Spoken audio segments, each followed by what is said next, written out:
आज हम इसी तरह सीखेंगे कि खुदावंद हमें मसा क्यों करता है। आखिरकार खुदा हमें मसा क्यों करता है, क्यों वो हमें रूहानी नेमतों से भर देता है, या हमें वो मसा करता है, उसकी क्या वजह है। और आज हम इसी बात पर गुफ्तगू करेंगे।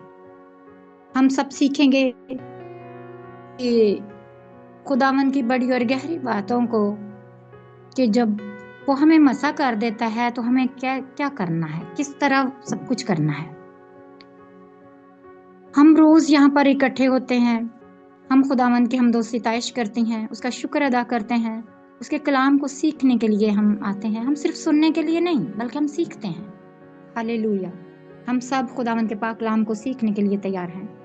मैं छोटी सी मैं एक गीत गाना चाहूंगी, उसकी 2 लाइनें, और उसी में ही हमारा पैगाम भी, बहुत सारी बातें उसके अंदर हैं। प्रार्थना सुन यसु, मुझे तेरी जरूरत है। रास्ता नहीं दिख रहा, सब तेरे दरवाजे बंद हैं।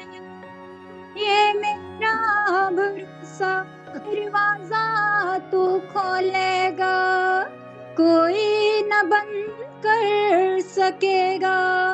दरवाजा खोल यसु, मुझे तेरी जरूरत है। आप सबने सुना कि मैंने ये गीत गाया, गीत का एक ही शेर मैंने गाया, लेकिन ये इतनी अच्छी आवाज नहीं, क्योंकि मैं कोई वर्शिपर नहीं हूँ। लेकिन मैंने गाया। ये एक अच्छी आवाज नहीं, इतने सुर इसके अच्छे नहीं हैं, लेकिन मैं चाहूंगी कि कौसर को पियानो बजाना आता है। हम चूंकि फिजिकली इकट्ठे नहीं एक जगह पर, हम तसव्वुर करेंगे उन सारी चीजों को जो मैं बोलती जाऊंगी, और आपने उनको अपने ख्यालों में देखना है, कि उनको महसूस करना है, उनको देखना अपनी रूहानी आंखों से। कौसर मेरे साथ मेरे करीब आ जाएगी और वो पियानो बजाएगी, और मैं फिर गाऊंगी। और इसी तरह मैं फिर जब गाऊंगी, तो चूंकि हमारे पास वक्त थोड़ा है, तो मैं सारे साजों के लिए अलग अलग बहनों को, जिन जिन को वो मैं नाम लूंगी, तो वो मेरे सारे करीब आ जाएंगी। और अब चाहेंगे हम कि सिस्टर शर्ली साहबा को खंजरी जो है, उनके पास वो बेल्स भी होती हैं, उनको भी वो बजानी आती हैं। मैं चाहूंगी कि वो भी मेरे पास करीब आ जाएं। और इसी तरह सिस्टर तलत साहबा गिटार बजा सकती हैं, वो भी आए। और ढोलक भी, बाजी परवीन साहबा जो हैं वो ढोलक पर बजा सकती हैं, कोई तबला बजा सकता है। ये सारे साज अब जो हैं ये मेरे पास आ जाएंगे और मेरे साथ, चूंकि मेरी आवाज इतनी अच्छी नहीं है, लेकिन जब ये साज सारे बजने शुरू होंगे, आप तसव्वुर करें कि ये सारे साज बज रहे हैं और मैं उस पर गीत गा रही हूँ। मेरी आवाज इतनी अच्छी नहीं है, लेकिन मैं इन सारे साजों को, इन लोगों को बुला रही हूँ कि ये मेरी मदद के लिए आए और मैं ये गाऊं। दरवाजा खोल यसु, मुझे तेरी जरूरत है। साथ चल यसु, मुझे तेरी जरूरत है। आंसू पोंछ यसु, मुझे तेरी जरूरत है। वो मेरी आवाज अच्छी नहीं है, लेकिन फिर भी आप ये महसूस करेंगे कि मैं जो बेसुरा सा गा रही थी, जब ये सारे साज, पियानो, गिटार, ढोलक, खंजरी, वो घंटियां जो शर्ली के पास हैं, वो सारी बज रही हैं, तो क्या हुआ, तबला बज रहा है, तो हम क्या होगा कि वो बहुत अच्छा सा एक खूबसूरत अलग सा माहौल बन गया, और हम सारे झूमने लग गए, और हम सारे खुदावंद की प्रस्तिश करने लग गए। ये किस तरह हुआ? इस तरह हुआ कि जब हम दूसरे मेरे साथ मिले, मेरे उस काम में जो मैं अकेली, वो मैं वही हूँ, मेरी सुर भी वो बेसुरी सी है, लेकिन क्या है कि जब ये लोग सारे मेरे साथ मिल गए, ये सारे सांस बजने लग गए, तो क्या हुआ कि एक बहुत खूबसूरत सा माहौल बन गया, रिदम भी मिल गया हमें, सुर ताल, और सारा कुछ अच्छा सा हो गया। और वो जो एक बेसुरी सी आवाज थी, उसको क्या हुआ, उसे बहुत खूबसूरत तरीके से हमने गाया, और सबने मिलकर, तो आप सारे मेरे शरीकेकार हैं उस खूबसूरती को देने के लिए मेरे मददगार बने। हम फिलिपियों पहला बाब उसकी 5वीं आयत में पढ़ते हैं, पौलुस रसूल कहता है कलीसिया के बारे में, कहता है जिस दिन से तुमने मसीह को जाना है उस दिन से आज तक खुशखबरी फैलाने में मेरे शरीक रहे हो। कितनी खूबसूरत बात है। पौलुस कहता है कि तुम सब मेरे साथी और शरीकेकार हो, मैं नहीं हूं, तुम सब ने मिलकर खुदावंद के काम को आगे बढ़ाने में मेरे साथ हो, मेरा साथ दिया है। जैसे मैं अकेली गीत गा रही थी तो अच्छी नहीं लग रही थी, लेकिन जब आप सारे मेरे साथ मिल गए, जब सास मेरे साथ आ गए, जब पियानो बजाया, जब गिटार भी आ गई, तो क्या हुआ कि वो बहुत अच्छा हो गया। इसी तरह खुदा के काम अकेले नहीं होते, मिलकर करने होते हैं, बहुत ताकतवर हो जाते हैं जब हम सब खुदा के काम मिलकर करते हैं। तो अब सवाल यह है कि खुदा हमें क्यों मसा करता है, उसने हमें रूल कुदस हमारे ऊपर क्यों नाज़िल होता है, खुदा हमें शिफा क्यों देता है, हमारी जिंदगी में रिहाई क्यों लाता है। ये सब कुछ इसलिए होता है कि हम उसके शरीकेकार बन जाएं, उसके साथ मिलकर काम करें। खुदा ने हमें इसलिए नहीं चुना कि सिर्फ हमारी बीमारी ठीक कर दी उसने, हमें बरकत दे दी, या फिर हमें सिर्फ एक अच्छी नौकरी दे दी, बल्कि उसने हमें अपने शरीकेकार बनने के लिए चुना है ताकि हम उसके काम में उसके साथ शामिल हो जाएं। जब हम मिलकर खुदा के काम में लग जाते हैं तो वो काम ताकतवर, ज्यादा तेज और ज्यादा बेहतर तरीके से होता है। बाइबल मुकद्दस में हम एक वाकया पढ़ते हैं। मेरी सिस्टर लिडिया साबा से दरखास्त है कि वो पैदाइश 11वां बाब उसकी 5वीं आयत से लेकर 8वीं आयत तक हमारे लिए तिलावत करें। जी, हालेलुया। खुदावंद के मुकद्दस पाक कलाम में से हम पढ़ेंगे अहदे अतीक में से पैदाइश उसका 11वां बाब और उसकी 5वीं आयत से। खुदावंद के कलाम में यूं मरकूम है, और खुदावंद इस शहर और बुर्ज को जिसे बनी आदम बनाने लगे देखने को उतरा, और खुदावंद ने कहा देखो ये लोग सब एक हैं और इन सबों की एक ही जुबान है। वो जो ये करने लगे हैं तो अब कुछ भी जिसका वो इरादा करें उनसे बाकी ना छूटेगा।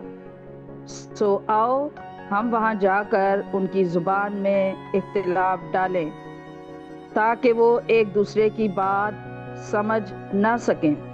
बस खुदावंद ने उनको वहां से तमाम रुए ज़मीन में परागंदा किया, सो वो उस शहर के बनाने से बाज आए। खुदावंद के मुकद्दस पाक कलाम के पढ़े और सुने और समझे जाने पे उसकी बरकत हो। आमीन आमीन। हम जानते हैं इस वाकया को, बाइबल में ये वाकया है। एक बच्चा मीनार बनाने लगे। आप ये बात याद रखें कि हम जो भी काम कर रहे होते हैं खुदावंद ऊपर से आसमान से देखता है, क्योंकि हमने पढ़ा कि खुदा ने आसमान से उसको देखा। हमने ये वाकया देखा और खुदावंद को बीच में मुदाखलत करनी पड़ी। खुदावंद आया और उसको बंद कर दिया उस काम को। वो क्या था, वो यूनिटी से कर रहे थे। जब भी कोई भी काम यूनिटी से किया जाता है तो वो कामयाब उसमें होते हैं। खुदावंद देख रहा है। आज भी जो हम कॉन्फ्रेंस कर रहे हैं, जिस काम को हम सारों ने मिलकर सिस्टर के वसीले से हमने उसको करना चाहा, तो वो क्या है कि खुदावंद उसे देख रहा है, खुदावंद लोगों को कर रहा है। मैं देखती हूँ कि कुछ कितनी भाग दौड़ कर रहे हैं, और वो सारा क्या है, वो खुदावंद की तरफ से है। हम खुदावंद के उस काम में शरीकेकार हैं उसको फैलाने के लिए, कि खुदावंद ने हमें इसलिए ये जमीन पर रखा है, उसने इसलिए ये हमें बरकतें दी, उसने हमें इसलिए शिफा दी, उसने इसलिए हमें जिंदगी तंदुरुस्ती बख्शी है कि हम उसके काम करें, हम उसके शरीकेकार बने, हम उसके पास लोगों को लेकर आए। ये बात जब लोग मिलकर काम करते हैं तो बहुत बड़ी ताकत पैदा होती है। इस तरह जब हम मिलकर दुआ करते हैं तो रूह कुदस आग की तरह नाजिल होता है। फिर एक मिसाल और है, मेरी सिस्टर शर्ली साबा से दरखास्त है कि वो यूहन्ना पहला बाब उसकी 40वीं आयत से लेकर 42वीं आयत तक पढ़ें। आइए हम खुदावंद के कलाम में से पढ़ेंगे। उन दोनों में से जो यूहन्ना की बात सुनकर यीशु के पीछे हुए थे, एक शमौन पतरस का भाई अंद्रयास था। उसने पहले अपने सगे भाई शमौन से मिलकर उससे कहा कि हमको ख्रिस्तस यानी मसीह मिल गया। वो उसे यीशु के पास लाया। यीशु ने उस पर निगाह करके कहा कि तू यूहन्ना का बेटा शमाऊन है, तू कैफा यानी पतरस कहलाएगा। आमीन। आमीन। इंद्रियास यूहन्ना का शागिर्द था, लेकिन उससे पहले हम देखते हैं कि वो यूहन्ना की बात सुनकर ही मसीह के पीछे आ गया है। अब उसने सबसे पहला काम क्या किया है? जब उसने यीशु को देख लिया, उसने कहा कि हमें मसीह मिल गया। और वो किसके पास गया? कलाम में लिखा है वो अपने सगे भाई शमौन के पास गया, किसी और के पास नहीं गया, ना मोहल्ले वालों के पास, ना किसी और के पास। सबसे पहले वो अपने सगे भाई के पास, बाइबल में साफ लफ्ज लिखे है सगे भाई के पास। जब वो अपने सगे भाई के पास गया तो उसने उसको कहा कि मुझे मसीह मिल गया है। और वो यीशु के पास शमौन को भी ले आया। यीशु सिर्फ शमौन तक नहीं रहता, यीशु शमौन की बात को भी जानता है। वो उसको कहता है कि तू यूहन्ना का बेटा शमौन है। मसीह हमारे सारे पिछले बाप दादा को जानता है। वो शमौन को इस तरह मुखातब करता है। लेकिन एक बात कितनी अच्छी हुई कि जब मैं और आप भी मसीह को जान जाएं तो हमें भी अपने, सबसे पहले हम सारों के लिए, कि जब हम कोई भी इस ग्रुप में शामिल हुए हैं तो हमने ये सबको किया कि सबसे पहले हमने अपने ही अजीजों को, जो हमें अजीज हैं, जो हमारे बहुत प्यारे हैं, हमने कोशिश की है कि हमने यहाँ से बरकत पाई है, हम यहाँ से छूटे हैं, मेरी बीमारी छूटी है, मेरा छुटकारा हुआ है, हम आजाद हुए हैं। तो हमने क्या किया है कि हम ये वही उसी तरह है कि हमने उनको इसमें ऐड करने की कोशिश की है। हमने चाहा है। बेशक कुछ लोग क्या हुआ कि थोड़े थोड़े वक्त के लिए, जब हम स्टार्ट में आए तो हम थोड़ा थोड़ा टाइम आते थे, थोड़ा सा आए, थोड़ा सा चले गए, कभी नेट की वजह से चले गए। लेकिन कभी ऐसा भी हुआ कि हम पूरे वक्त के लिए हम लगे रहे। सिस्टर हम सबको रोज देखती हैं, यीशु मसीह हमें रोज देखता है। जिनके साथ हम काम करते हैं वो हमें रोज देखते हैं, वो हमें रोज ऑब्जर्व करते हैं, वो देखते हैं कि कौन किस तरह काम कर रहा है। फिर क्या हुआ, जब मैं शुरू में आई तो मैं ऐसे ही शामिल होती थी, मैं अपनी बात करती हूँ। फिर आहिस्ता आहिस्ता क्या हुआ, हम सब ऐसे ही हैं। फिर क्या हुआ, कभी मुझे दुआ करने का मौका मिला, फिर मुझे लीड करने का मौका मिला, फिर आज क्या हुआ कि मुझे पैगाम करने देने का मौका मिला। खुदावंद भी हमें ऐसे ही इस्तेमाल करता है। कभी कभी हम थोड़े थोड़े वक्त में खुदावंद की हुजूरी में जाते हैं, वो हमें आदत डाल रहा होता है, वो हमें देख रहा होता है कि हम किस तरह चल रहे हैं उसके साथ। चलते चलते हमें आदत पड़ जाती है और हम पूरे वक्त के साथ खुदावंद के पीछे चलने लग जाते हैं। फिर वो हमें अपने बड़े बड़े काम सौंपता है, क्योंकि वो कहता है कि तुम मेरे शरीकेकार हो, हम उसके साथ काम करने वाले हैं। पौलुस ने कहा कि तुम शुरू से ही, उसने कहा मैं अकेला नहीं हूँ, मसीह की खुशखबरी को फैलाने के लिए तुम मेरे साथ हो। अकेला कोई बंदा कुछ नहीं कर सकता। इस तरह खुदा ने आपको और मुझे भी चुना है। क्यों? इसलिए कि वो हमें अपना शरीकेकार, उसको हम में नजर आता है। ऐसे उसने नहीं चुना। मुझे और आपको खुदावंद ने तालियां बजाने के लिए नहीं चुना। उसने हम में देखा है कि हम खुदा के काम को दुनिया में फैलाने के लिए हैं। खुदावंद बहुत बड़ा है। खुदावंद देखता है कि वो जो काम हम पहले कर रहे थे वो कोई और भी कर सकता है। शायद हम अपने घरों में इस टाइम में कोई और काम कर रही होती थी, लेकिन वो काम उसके बाद भी हो सकते हैं। लेकिन खुदावंद चाहता है कि हम क्या करें, हम इस वक्त में सिस्टर के साथ मिलकर रहे, क्योंकि खुदावंद ने इनको बोझ दिया उस काम को फैलाने के लिए। हम जरूर किसी ना किसी शमौन को, किसी ना किसी पतरस को खुदावंद के पास जरूर लेकर आए। हम जरूर है। अब जब हमारी मीटिंग होने वाली है तो हमारा ये काम है कि जो दुखी बीमार लोग हैं, क्योंकि मैंने शिफा पाई, क्योंकि हम छूट गए, क्योंकि हम आजाद हो चुके, तो हमारा काम हम किसी ना किसी को मसीह से जरूर मिलवाएं। क्योंकि इंद्रियास ने जब ये कहा कि क्रिस्तस यानी मसीह हमें मिल गया है, तो वो शमौन के पास गया, उसने उससे मिलवाया। ना सिर्फ वहीं ताकि उसे बताया, बल्कि वो यीशु के पास उसे लेकर आया। आज मुझे और आपको भी क्या करना है कि हमें मसीह के पास लेकर आना है।